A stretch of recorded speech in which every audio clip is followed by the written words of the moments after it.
हाय दोस्तों, आप सभी को हमारे यूट्यूब चैनल ऋषि स्टडी पॉइंट में बहुत बहुत स्वागत है। आज हम लोग क्लास 8 के 16 मार्च को होने वाले सामाजिक विज्ञान के कुछ महत्वपूर्ण सवालों को देखेंगे। आज के हमारे इस वीडियो में जितने भी क्वेश्चन हैं आप लोगों के होने वाले एग्जाम के दृष्टिकोण से बहुत ही महत्वपूर्ण होने वाला है, इसलिए आप लोग आज के हमारे इस वीडियो को शुरू से अंत तक देखें और हाँ, अच्छा लगे तो अपने दोस्तों को भी ज़्यादा से ज़्यादा शेयर करें। तो चलिए दोस्तों, अब देर न करके एक एक करके उन सभी क्वेश्चनों को देखते हैं। आज का हमारा पहला क्वेश्चन कह रहा है कि लॉर्ड क्लाइव ने भारत का मानचित्र तैयार करने की जिम्मेदारी किसे सौंपी थी। पहला ऑप्शन है जेम्स मिल, दूसरा ऑप्शन है वारन हेस्टिंग, तीसरा ऑप्शन है लॉर्ड कॉर्नवालिस या चौथा ऑप्शन है जेम्स रेनेल। तो लॉर्ड क्लाइव ने भारत का मानचित्र तैयार करने की जिम्मेदारी जेम्स रेनेल को सौंपी थी, इसीलिए इसका सही जवाब है ऑप्शन नंबर डी। हमारा अगला क्वेश्चन कह रहा है कि इतिहास को सामान्यतः कितने कालखंडों में बांटा गया है। पहला ऑप्शन है 5, दूसरा 4, तीसरा 2 या चौथा 3। तो इतिहास को सामान्यतः 3 कालखंडों में बांटा गया है, इसलिए इसका सही जवाब है ऑप्शन नंबर डी। हमारा अगला क्वेश्चन कह रहा है कि फोर्ट विलियम किला किस शहर में बनाया गया है। पहला ऑप्शन है सूरत, दूसरा मद्रास, तीसरा कलकत्ता या चौथा कालीकट। तो फोर्ट विलियम का किला कलकत्ता शहर में बनाया गया है, इसीलिए इसका सही जवाब है ऑप्शन नंबर सी। हमारा अगला क्वेश्चन कह रहा है कि टाइगर ऑफ मैसूर या शेर ऑफ मैसूर किसे कहा जाता है। पहला ऑप्शन है हैदर अली, दूसरा मीर जाफर, तीसरा टीपू सुल्तान या चौथा सिराजुद्दौला। तो टाइगर ऑफ मैसूर के नाम से टीपू सुल्तान को जाना जाता है, इसलिए इसका सही जवाब है ऑप्शन नंबर सी। अगला क्वेश्चन नंबर 5 है कि भारत में अंग्रेजों द्वारा किस फसल की खेती किसानों से जबरन कराई जाती थी। पहला ऑप्शन है धान, दूसरा नील, तीसरा गन्ना या चौथा गेहूं। तो भारत में अंग्रेजों द्वारा नील की खेती किसानों से जबरन कराई जाती थी, इसीलिए इसका सही जवाब है ऑप्शन नंबर बी। हमारा अगला क्वेश्चन नंबर 6 कह रहा है कि संथाल, मुंडा और उराव किस राज्य की प्रमुख जनजातियां हैं। पहला ऑप्शन है उत्तर प्रदेश, दूसरा बिहार, तीसरा है हिमाचल प्रदेश या चौथा झारखंड। तो संथाल, मुंडा और उराव झारखंड राज्य की प्रमुख जनजातियां हैं, इसलिए इसका सही जवाब है ऑप्शन नंबर डी। अगला क्वेश्चन नंबर 7 कह रहा है कि भारत में पहला सूती कपड़ा मिल कहाँ स्थापित की गई थी। पहला ऑप्शन है बम्बई, दूसरा सूरत, तीसरा बंगाल या चौथा मद्रास। तो भारत में पहला सूती कपड़ा मिल बम्बई में स्थापित की गई थी, इसीलिए इसका सही जवाब है ऑप्शन नंबर ए। हमारा अगला क्वेश्चन नंबर 8 कह रहा है कि इनमें से कौन 1857 ईस्वी की क्रांति से संबंधित है। पहला ऑप्शन है सुभाष चंद्र बोस, दूसरा भगत सिंह, तीसरा मंगल पांडे या चौथा बिरसा मुंडा। तो इनमें से जो मंगल पांडे थे वह 1857 ईस्वी की क्रांति से संबंधित रखते थे, इसीलिए इसका सही जवाब है ऑप्शन नंबर सी। हमारा अगला क्वेश्चन नंबर 8 कह रहा है कि 1857 ईस्वी के विद्रोह का तत्कालीन कारण क्या था। पहला ऑप्शन है दाढ़ी रखने की मनाही, दूसरा छुट्टी नहीं मिलना, तीसरा युद्ध वास्ते विदेश जाना या चौथा ऑप्शन है चर्बी वाले कारतूस का अफवाह। तो 1857 ईस्वी के विद्रोह का तत्कालीन कारण चर्बी वाले कारतूस का अफवाह था, इसलिए इसका सही जवाब है ऑप्शन नंबर 4। हमारा अगला क्वेश्चन कह रहा है कि किस दस्तावेज को भारतीय शिक्षा का मैग्ना कार्टा कहा जाता है। पहला ऑप्शन है 1835 का शिक्षा अधिनियम, दूसरा हुटर डिस्पेंस, तीसरा 1 और 2 दोनों या चौथा इनमें से कोई नहीं। तो हुटर डिस्पेंस दस्तावेज को भारतीय शिक्षा का मैग्ना कार्टा कहा जाता है, इसलिए इसका सही जवाब है ऑप्शन नंबर बी। हमारा अगला क्वेश्चन नंबर 11 कह रहा है कि शांति निकेतन की स्थापना किसने की। पहला ऑप्शन है रविंद्रनाथ टैगोर, दूसरा महात्मा गांधी, तीसरा मदर टेरेसा या चौथा इनमें से कोई नहीं। तो शांति निकेतन की स्थापना रविंद्रनाथ टैगोर के द्वारा की गई थी, इसीलिए इसका सही जवाब है ऑप्शन नंबर ए। हमारा अगला क्वेश्चन नंबर 12 कह रहा है कि बेटी बचाओ बेटी पढ़ाओ कार्यक्रम की शुरुआत कब की गई थी। पहला ऑप्शन है 22 जनवरी 2015, दूसरा 22 जनवरी 2020, तीसरा 2 अक्टूबर 2020 या चौथा 1 जनवरी 2015। तो बेटी बचाओ बेटी पढ़ाओ कार्यक्रम 22 जनवरी 2015 को शुरुआत हुई थी। इसलिए इसका सही जवाब है ऑप्शन नंबर ए। हमारा अगला question, question number 13। Question number 13 कह रहा है कि इनमें कौन से समाज सुधारक अपने पुत्र की शादी एक विधवा से करके एक मिसाल पेश की थी? पहला ऑप्शन है राजा राम मोहन राय, दूसरा ज्योतिराव फुले, तीसरा ईश्वर चंद्र विद्यासागर या चौथा हरविलास सारदा। तो ईश्वर चंद्र विद्यासागर ने अपने पुत्र की शादी एक विधवा से करके एक मिसाल पेश की थी। इसीलिए इसका सही जवाब है ऑप्शन नंबर सी। हमारा अगला question, question number 14। Question number 14 कह रहा है कि इनमें से कौन स्त्री पुरुष तुलना पुस्तक के प्रकाशन से संबंधित है? पहला ऑप्शन है ताराबाई शिंदे, दूसरा ज्योतिराव फुले, तीसरा पंडिता रामाबाई या चौथा हरविलास सारदा। तो ताराबाई शिंदे ने स्त्री पुरुष तुलना पुस्तक की रचना की थी। इसलिए इसका सही जवाब है ऑप्शन नंबर ए, ताराबाई शिंदे। हमारा अगला question, question number 15। Question number 15 कह रहा है कि इनमें से किन्हें पेरियार के नाम से जाना जाता है? पहला ऑप्शन है ईवी रामास्वामी नायकर, दूसरा आत्माराम पांडुरंग, तीसरा पंडिता रामाबाई या चौथा नारायण गुरु। तो ईवी रामास्वामी नायकर को पेरियार के नाम से जानते हैं। इसलिए इसका सही जवाब है option number A, EV Ramasamy Naicker. हमारा अगला question, question number 16। Question number 16 कह रहा है कि 1817 ईस्वी में कलकत्ता में हिंदू कॉलेज की स्थापना किसके द्वारा की गई? पहला ऑप्शन है ईश्वर चंद्र विद्यासागर, दूसरा राजा राम मोहन राय, तीसरा हेनरी लुई विलियम डेरेंजियो या चौथा ऑप्शन है स्वामी विवेकानंद। तो 1817 ईस्वी में कलकत्ता में हिंदू कॉलेज की स्थापना राजा राम मोहन राय के द्वारा किया गया था। इसलिए इसका सही जवाब है ऑप्शन नंबर बी, राजा राम मोहन राय। हमारा अगला क्वेश्चन कह रहा है कि निम्नलिखित में से अगस्त क्रांति के नाम से किसे जाना जाता है? पहला ऑप्शन है सविनय अवज्ञा आंदोलन, दूसरा असहयोग आंदोलन, तीसरा भारत छोड़ो आंदोलन या चौथा खिलाफत आंदोलन। अगस्त की क्रांति के नाम से भारत छोड़ो आंदोलन को जाना जाता है। इसलिए इसका सही जवाब है ऑप्शन नंबर सी, भारत छोड़ो आंदोलन। हमारा अगला question, question number 18। Question number 18 कह रहा है कि इनमें से कौन से क्रांतिकारी ने 8 अप्रैल 1929 ईस्वी को केंद्रीय असेंबली में बम फेंका था? पहला ऑप्शन है चंद्रशेखर आजाद, दूसरा सरदार भगत सिंह, तीसरा टीपू सुल्तान या चौथा महात्मा गांधी। इसका सही जवाब है ऑप्शन नंबर बी। हमारा अगला question, question number 19। Question number 19 कह रहा है कि झारखंड के कौन से हॉकी खिलाड़ी ने भारत को ओलंपिक, विश्व कप एवं एशियाई खेल तीनों में पदक दिलाने वाले टीम के सदस्य रहे हैं? पहला ऑप्शन है जयपाल सिंह मुंडा, दूसरा माइकल किंडो, तीसरा निक्की प्रधान या चौथा अजीत लकड़ा।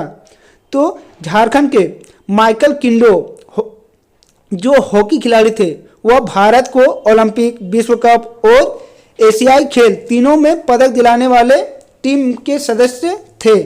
इसलिए इसका सही जवाब है ऑप्शन नंबर बी, माइकल किंडो। हमारा अगला question, question number 20।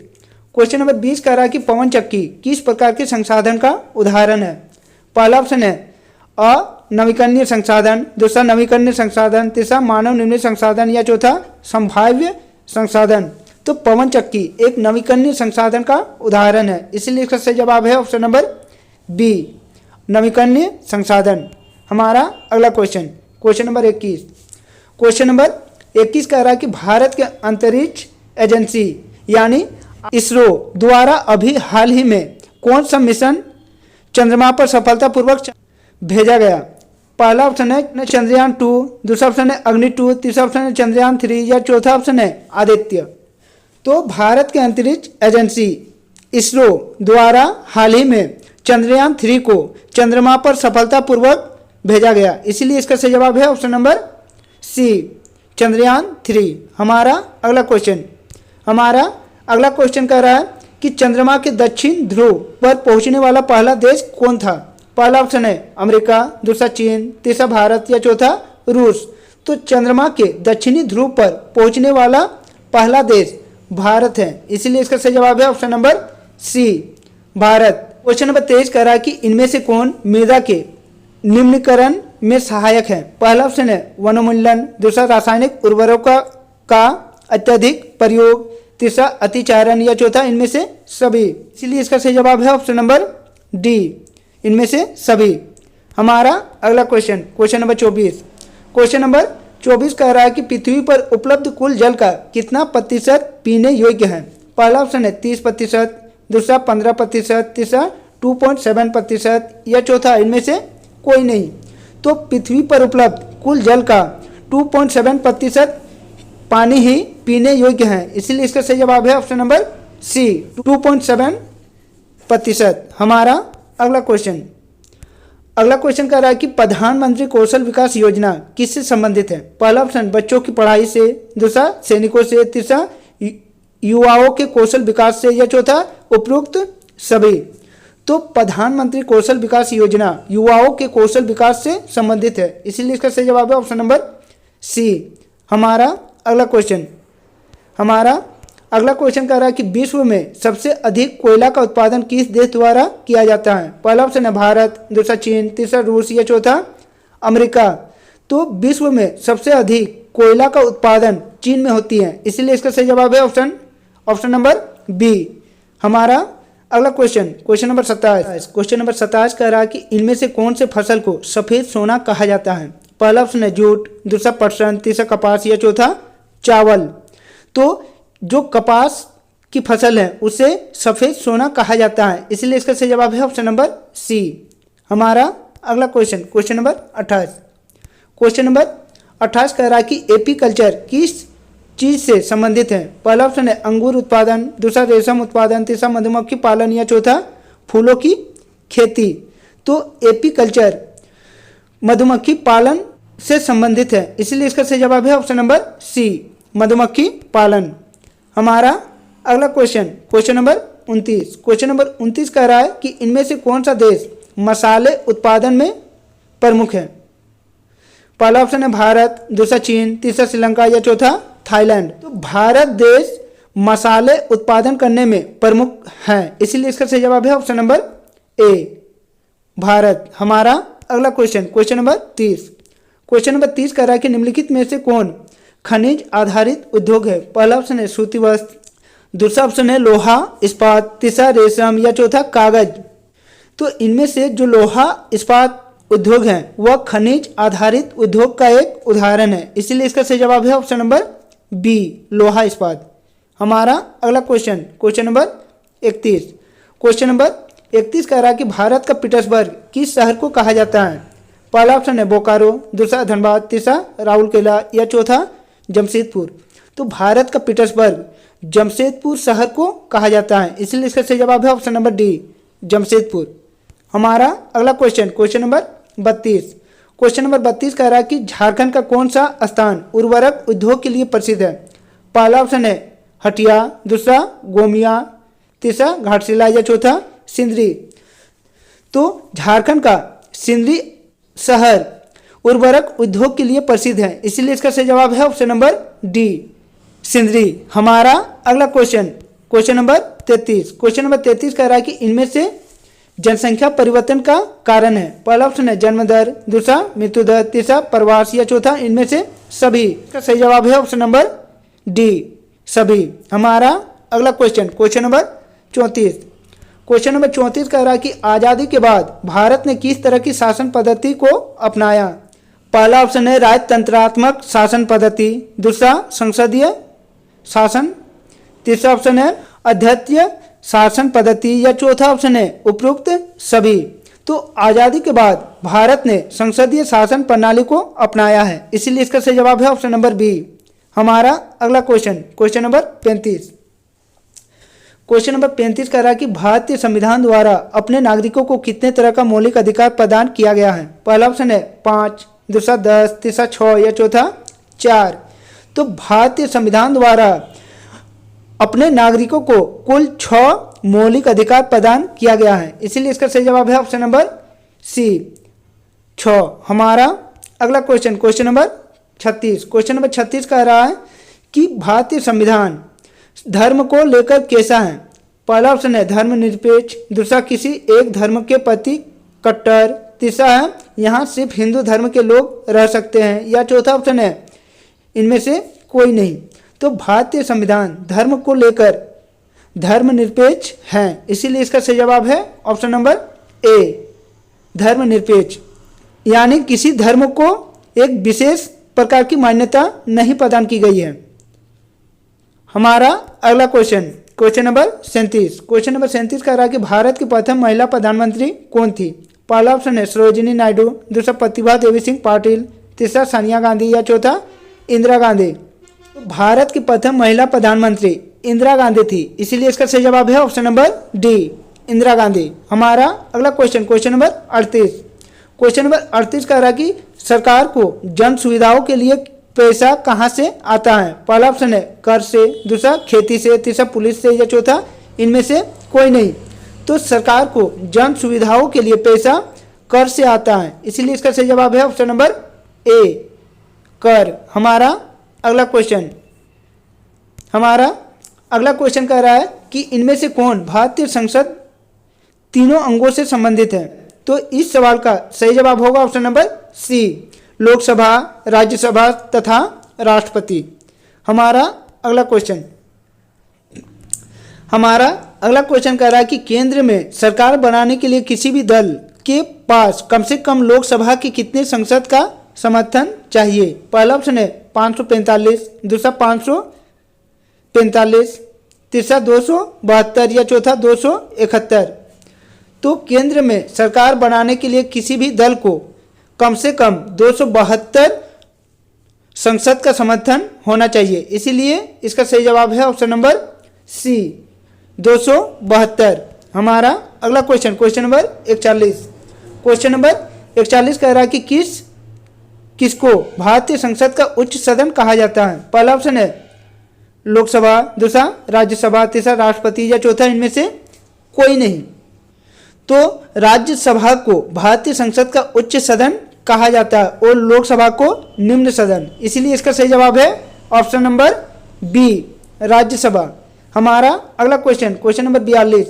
Question number 42 कह रहा है कि इनमें से भारत के किस राष्ट्रपति के नाम पर शिक्षक दिवस मनाया जाता है? पहला ऑप्शन है डॉक्टर सर्वपल्ली राधाकृष्णन, दूसरा डॉक्टर राजेंद्र प्रसाद, तीसरा नीलम संजीव रेड्डी या चौथा ऑप्शन है इनमें से कोई नहीं। तो डॉक्टर सर्वपल्ली राधाकृष्णन जो भारत के राष्ट्रपति थे उनके नाम पर शिक्षक दिवस मनाया जाता है, इसीलिए इसका सही जवाब है ऑप्शन नंबर ए, डॉक्टर सर्वपल्ली राधाकृष्णन। हमारा अगला क्वेश्चन नंबर 43। क्वेश्चन नंबर 43 कह रहा है कि इनमें से किस संस्था का काम देश के नागरिकों के लिए कानून बनाने का है? पहला ऑप्शन है सुप्रीम कोर्ट, दूसरा हाई कोर्ट, तीसरा निर्वाचन आयोग या चौथा संसद। तो भारत में कानून बनाने का अधिकार संसद के पास होती है, इसीलिए इसका सही जवाब है ऑप्शन नंबर डी, संसद। हमारा अगला क्वेश्चन नंबर 44। क्वेश्चन नंबर 44 कह रहा है कि झारखंड राज्य से कितने सांसदों का चुनाव लोकसभा के लिए होता है? पहला ऑप्शन है 6, दूसरा 10, तीसरा 82 या चौथा 14। तो झारखंड राज्य से कुल 14 सांसदों का चुनाव लोकसभा के लिए होता है, इसीलिए इसका सही जवाब है ऑप्शन नंबर डी, 14। हमारा अगला क्वेश्चन नंबर 45। क्वेश्चन नंबर 45 कह रहा है कि झारखंड उच्च न्यायालय की स्थापना कब की गई थी? पहला ऑप्शन है 15 नवंबर 2002, दूसरा ऑप्शन है 28 जनवरी 1950, तीसरा ऑप्शन है 15 नवंबर 2000 या चौथा ऑप्शन है इनमें से कोई नहीं। तो झारखंड उच्च न्यायालय की स्थापना 15 नवंबर 2000 ईस्वी को की गई थी, इसलिए इसका सही जवाब है ऑप्शन नंबर सी, 15 नवंबर 2000। हमारा अगला क्वेश्चन नंबर 46। क्वेश्चन नंबर 46 कह रहा है कि देश में उच्च न्यायालयों की कुल संख्या कितनी है? पहला ऑप्शन है 24, दूसरा 22, तीसरा 16 या चौथा 14। तो हमारे भारत देश में उच्च न्यायालय की कुल संख्या 24 है, इसीलिए इसका सही जवाब है ऑप्शन नंबर ए, 24। हमारा अगला क्वेश्चन नंबर 47। क्वेश्चन नंबर 47 कह रहा है कि FIR का फुल फॉर्म क्या होता है? फास्ट इंफॉर्मेशन रिपोर्ट, दूसरा ऑप्शन है फास्ट इन्वेस्टिगेशन रिपोर्ट, तीसरा ऑप्शन है फास्ट फॉर्मेशन रिपोर्ट या चौथा ऑप्शन है इनमें से कोई नहीं।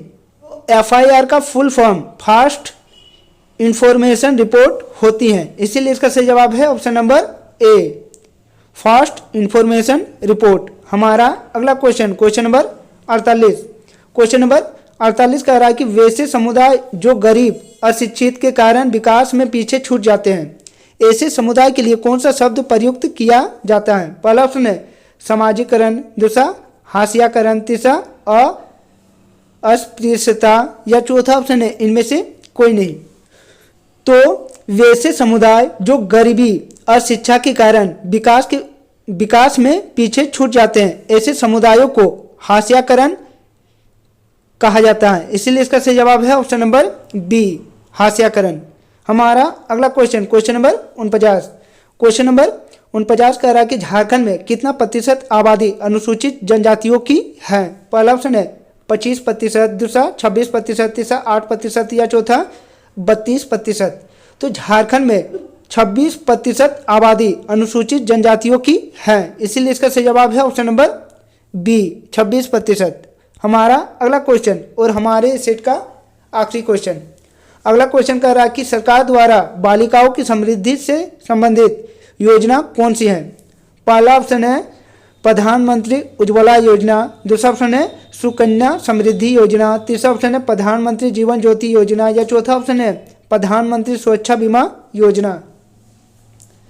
तो सरकार द्वारा बालिकाओं की समृद्धि से संबंधित योजना सुकन्या समृद्धि योजना है। इसलिए इसका सही जवाब है option number B, Sukanya Samriddhi योजना। तो दोस्तों, यदि आप लोगों को आज का हमारा यह वीडियो अच्छा लगा हो तो हमारे इस वीडियो को आप लोग अपने दोस्तों को भी ज़्यादा से ज़्यादा शेयर करें। और हाँ, यदि आप लोग हमारे इस चैनल में नए आए हैं तो हमारे इस चैनल को सब्सक्राइब कर ले और बेल आइकन को दबा ले, ताकि हमारे इस चैनल में जब भी कोई नया वीडियो अपलोड हो आप तक नोटिफिकेशन सबसे पहले पहुंचे। तो चलिए दोस्तों, और एक नए वीडियो के साथ फिर मिलते हैं, तब तक के लिए बाय।